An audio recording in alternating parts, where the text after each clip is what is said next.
GOP lawmakers are privately telling CNN that they are stunned by Tuesday's bombshell testimony from former Trump White House aide Cassidy Hutchinson. One senior House Republican who voted against impeachment predicts this evidence was so damaging that it could lead to indictments for Trump and or his allies. Let's discuss with former Republican Congressman Joe Walsh of Illinois. He's the host of the White Flag podcast, and Rena Shah. She's a Republican strategist and a senior advisor for the Republican Women for Progress.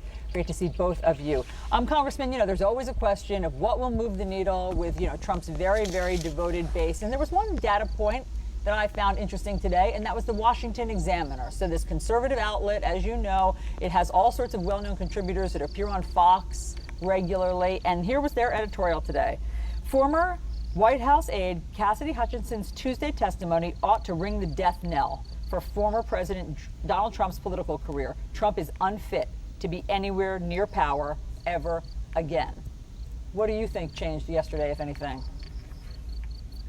Hey, Ellison, I think it's cumulative. I think these hearings are hurting Trump. The question is how deep and for how long? And I'd remind everybody, in the week after January 6th, I'm in a unique position because I hear from that devoted Trump base every day.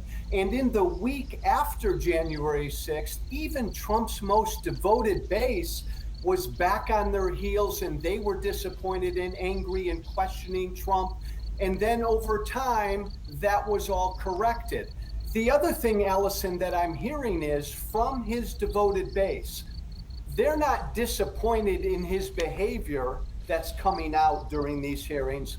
What they're telling me is, all of this stuff is going to make it harder for Trump to win in 2024. That's, I think, what's moving them for now away from Trump. Now, that's the base. Rena, let me ask you about the Republican members of Congress who, as we said at the top, are privately stunned. They're gobsmacked in their offices behind closed doors. Do you see anything, did you hear anything that would suggest, Rena, that they're going to come out and put some names behind this astonishment? Well, look, it's not a small thing that former Congressman Mick Mulvaney, who went on to serve Trump in the White House, of course, he came out in support of Cassidy Hutchinson. He doesn't think she's lying. So there are people here who support this young woman who's not even close to 30, might I add. They know that she has no reason to lie about what she saw. She was part of the heartbeat of the West Wing.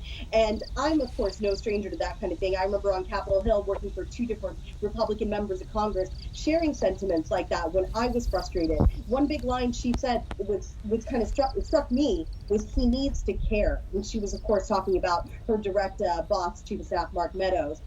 Look, the reality is this, is whether or not it moves the needle with Trump supporters or not is not the question here. It's whether or not people start to back candidates like Governor Ron DeSantis with more sort of enthusiasm. A long time sentiment in the Republican Party has been a love for our governors, of course, those who get things done. And now with this picture of an unhinged Trump, it certainly bolsters the image. But it also helps, too, that the Trump-endorsed candidates are losing across the country. There's two things at play here. Well, that leads us to Sean Hannity, Joe. He's confusing because the texts that have come out, I mean, honestly, during the hearings, show that he was very worried in the days before January 6th. He saw the storm cloud, gathering. And so he was sending texts to Mark Meadows like, I'm very worried about the next 48 hours. And then last night, he's just back on the slavish Trump train. I'll just play a little bit of what he was trying to say about, how there's nothing to see here at these hearings. They were busy with yet another anti-Trump kangaroo court and show trial where the outcome, as we've been telling you, has been and remains predetermined. We see nothing but blind, never-ending rage. What is seemingly an obsessive-compulsive cult-like rage against Donald Trump. Joe, doesn't Sean want to pivot to a winner at some point? Hey, Ellison, with all due respect, there's nothing confusing about Sean Hannity. Look, he's a fraud, and he is a Trump cheerleader, and he'll be that way. I mean, Ellison, Hannity would be the last person on the Trump boat. The other thing that just drives me crazy, and Victor, you nailed it, these Republican members of Congress who are privately stunned. Privately. I'm so sick of the privately. I think most of them, Allison, will move to a winner, but we're no way near that yet. Donald Trump is still the prohibitive nominee of this party. Rena, I want to touch on something you mentioned there about trying to get Mark Meadows to care. Repeatedly, Hutchinson described Mark Meadows sitting on his sofa, scrolling on his phone at some of the crucial moments leading up to and through the insurrection. Let's watch part of the testimony. I remember him being alone in his office for most of the afternoon, around 2 o'clock to 2:05. Around 2 o'clock to 2:05, you know, we were watching the TV and I could see that the rioters were getting closer and closer to the Capitol. Mark still hadn't popped out of his office or said anything about it. Watching the TV, Chief? He was like, yeah. The rioters are getting really close. Have you talked to the president? He said, no, he wants to be alone right now. And I remember thinking in that moment, Mark needs to snap out of this, and I don't know how to snap him out of this, but he needs to care. He needs to care. It's really a devastating portrait that she painted there of the chief of staff just scrolling on his phone as there were rioters approaching the Capitol.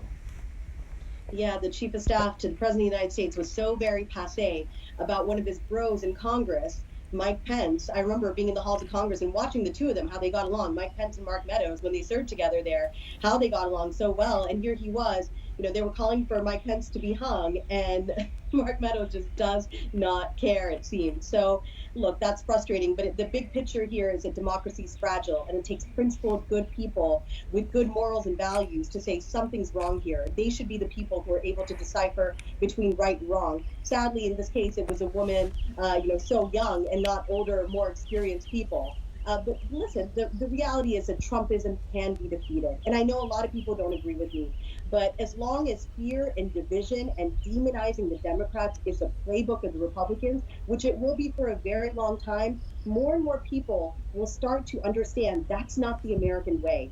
Already last night in conservative Utah, we saw John Curtis and Blake Moore, two candidates that both won primaries, and they both voted for the January 6th Select Committee. So that tells you, again, Trumpism can be defeated. Maybe not next hour, maybe not tomorrow, but down the line it can be.